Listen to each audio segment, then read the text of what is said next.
Um, dois, três, gravando. Bem-vindo a essa 12ª aula do Teoria Musical na palma da sua mão.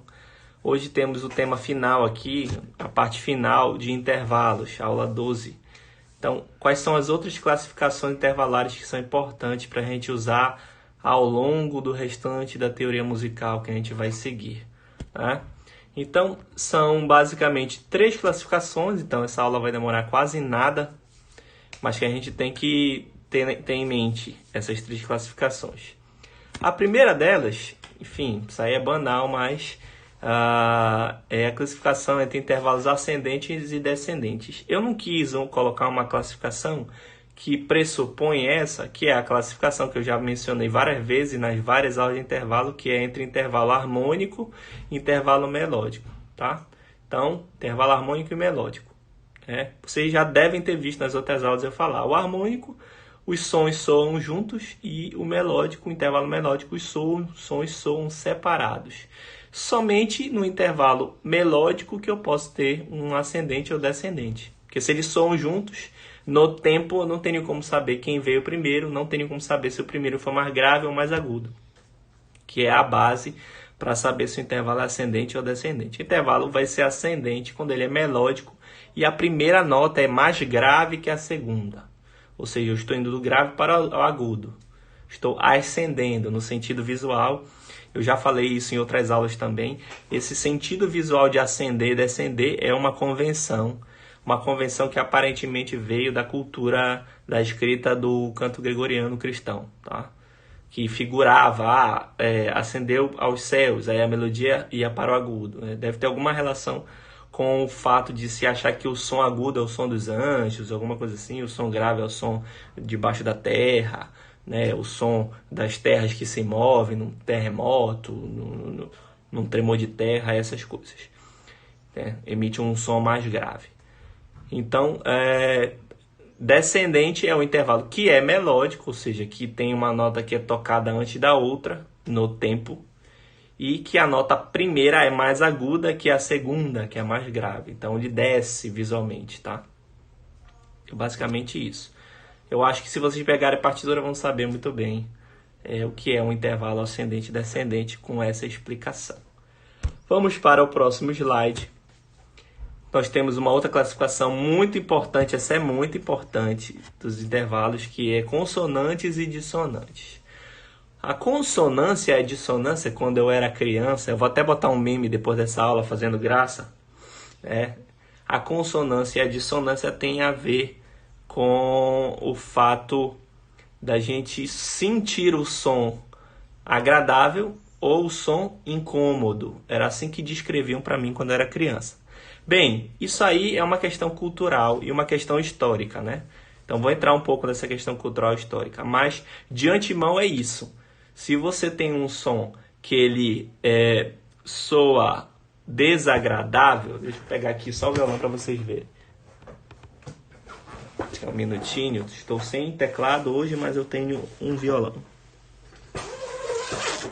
Então, se eu tenho um som que aparentemente soa desagradável, o que é um som desagradável, né? É esse som aqui, ó. Opa, esse não é desagradável. Esse som parece desagradável, né? Um outro som desagradável.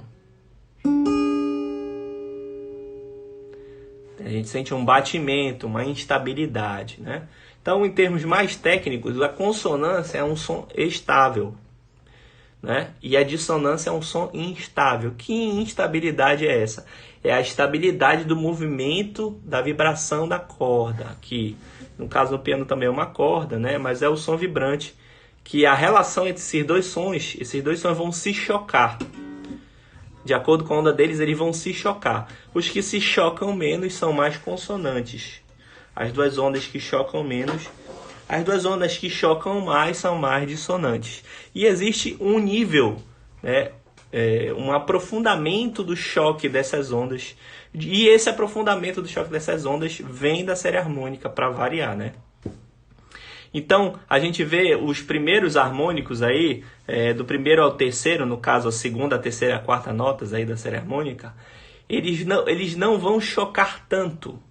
Eles são chamados consonantes perfeitos, que é a quinta e a quarta justa. A oitava também, né? É a consonância mais perfeita que existe. Depois a quinta, depois a quarta. Esses sons, na Idade Média, eram os sons considerados consonantes, tá? A partir disso, não era consonante na Idade Média, por causa da afinação pitagórica. As terças e as sextas, no caso, as terças maiores e menores, elas soavam de uma maneira que ficava mais instável do que na afinação mesotônica, que é a afinação posterior, a partir da Renascença e Barroco, que parte da afinação a partir das terças para construir os acordes. Eu vou falar lá na frente que os acordes são construídos sobrepondo terças. Então, para afinar mais as terças, se mudou o tipo de afinação, se desenvolveu a afinação mesotônica. E depois, é claro que gerava outro problema. Isso aqui tu puxa, isso é um lençol curto. Você puxa para cobrir a cabeça, o pé fica de fora. Você puxa para cobrir o pé, a cabeça fica de fora. Então, se você afina pitagórica, alguma coisa vai soar desafinado. Você afina mesotônico, alguma outra coisa vai soar desafinado, até que se encontrou um consenso aí, um meio termo, que tudo soa ligeiramente desafinado, mas de um modo quase imperceptível, que é a afinação temperada, né? Temperamento igual. Mas a consonância era perfeita, e é perfeita nos livros de teoria até hoje, a quarta, a quinta e a oitava. A partir da terça, por causa dessa situação que eu expliquei para vocês, esse contexto histórico, contexto também teórico da afinação, as terças são consideradas consonâncias imperfeitas. Então elas vão se afinar em maiores e menores, né? E vão afinar mais perfeitamente de acordo com o tipo de afinação que eu desenvolvo. Então, consonantes imperfeitas. Por que as sextas estão junto com as terças? Eu já falei nas aulas anteriores, a sexta é a inversão, ou seja, complemento da terça. Ela completa a oitava, né? Isso aí vocês assistem às aulas anteriores, vocês vão entender. Por isso, elas também vão ter uma sonoridade parecida. Porque, na verdade, nada mais é do que você inverter o intervalo, fazer um intervalo partindo da nota mais grave ser a que era aguda e vice-versa. Dissonantes. Os dissonantes, de fato, são os que eu toquei no violão, que são aqueles que vão ter um choque maior. Um minuto. Eles vão chocar mais, os dissonantes. Então eles vão soar aquele som que a gente chama de som incômodo, som desagradável, tá? Isso é só uma questão, é um contexto cultural e histórico, tá bom? Porque se eu tocar esse acorde para vocês, ele tá cheio de dissonância. Mas hoje, na bossa nova, ele não soa um som desagradável. Ele soa agradável. Se eu tocar uma bossa nova para vocês, vou te contar. Os olhos já não podem ver. Todos os acordes têm dissonância, tem sétimas ou segundas, ou trítonos, que são os três dissonantes. Coisas que só o coração... Parece muito agradável, não parece nem um pouco desagradável e instável, né? Então, entendam que isso é um contexto cultural e histórico. Mas saiba que nos livros de teoria vocês vão encontrar as segundas e sétimas como consideradas dissonantes, tá? Claro que para a música medieval existia essa dissonância, ela era considerada dissonância, mas ela era muito mais dissonância naquele contexto, ou na Renascença, ou no Barroco, do que na Bossa Nova, no jazz, né? Assim como as terças eram dissonantes ainda na Idade Média, tinham que ter todo um tratamento para poder acontecer, e etc, etc, etc.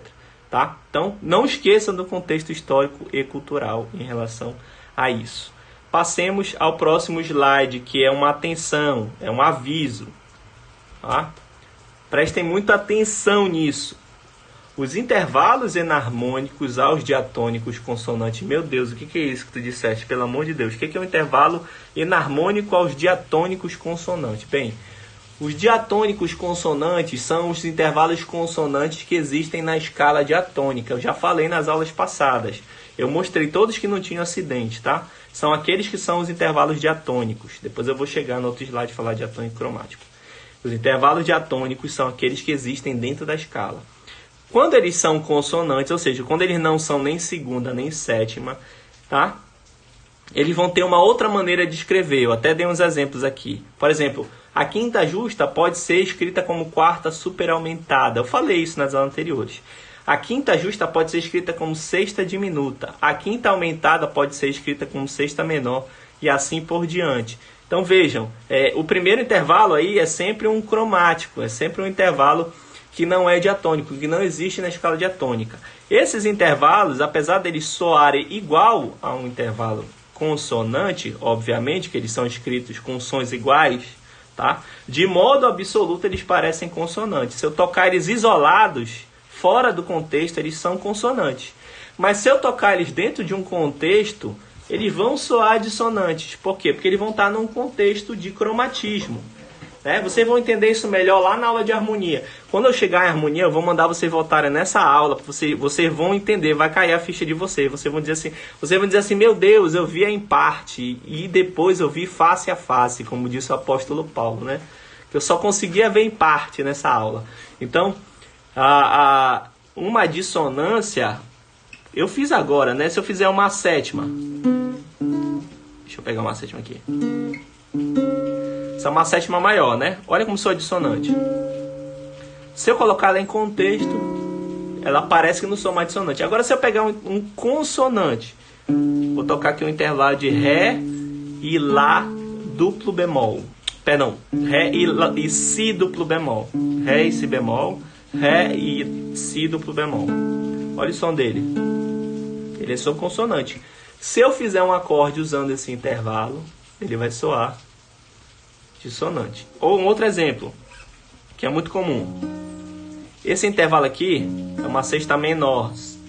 Só que se eu colocar ela num contexto de dissonância, se eu disser que ela é quinta aumentada, por exemplo, ela vai soar dissonante. Acho que está desafinado meu violão. Tá.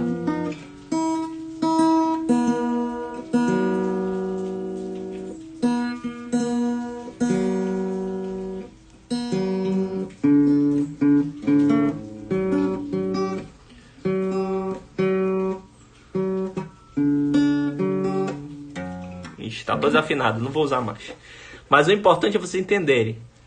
Eu tenho uma sexta menor. Ela é igual a uma quinta aumentada. Vocês já viram um acorde de quinta aumentada, né? Quem lida com a harmonia. Ele só é dissonante, ele não soa consonante. Mas como se a quinta aumentada é igual a uma sexta menor e a sexta menor é consonante? Porque ele está em contexto. Então, fora de contexto, de modo absoluto, ele vai soar igual a sexta menor. Mas dentro do contexto, ele vai soar como uma quinta aumentada. Exatamente. É isso que eu queria que vocês entendessem. Talvez você não tenha entendido, mas vocês vão entender melhor lá na frente. Então, já mencionei a última classificação, que é diatônicos e cromáticos. Os diatônicos são aqueles que as notas que o formam são ambas diatônicas, ou seja, todas as duas notas estão na escala diatônica. Por enquanto, a gente só conheceu uma escala diatônica, que é a escala sem acidentes de Dó a Dó. A partir da próxima aula, a gente vai entrar em escalas, eu vou apresentar as outras escalas diatônicas para vocês, que partem da escala modelo, que é a escala de Dó. E vocês vão entender. Mas qualquer intervalo que existe dentro de uma escala diatônica, as duas notas, ele é diatônico. Se uma das notas não for de dentro da escala, né, ele vai ser um intervalo cromático. Né? Então, para eu saber se um intervalo é diatônico e cromático, tem sempre uma pergunta. Isso eu sempre falava nas minhas aulas de teoria, de harmonia. Né? Eu pergunto para o aluno, esse intervalo é diatônico ou cromático? Aí tem que me responder dizendo o quê? Em qual escala? Tem que perguntar qual é a escala, porque ele só é diatônico ou cromático quando ele se referencia a uma escala, quando ele se relaciona com uma escala, que ele está presente ou não em uma escala, tá? Então, não esqueçam disso, é muito importante, anotem. Não dá para responder se o intervalo é diatônico ou cromático se eu não tiver qual a referência, qual a escala, tá? Bem, a nossa aula de hoje era essa, foi curta, como eu falei para vocês. Semana que vem a gente passa para escalas, tá certo? Um abraço, até a próxima.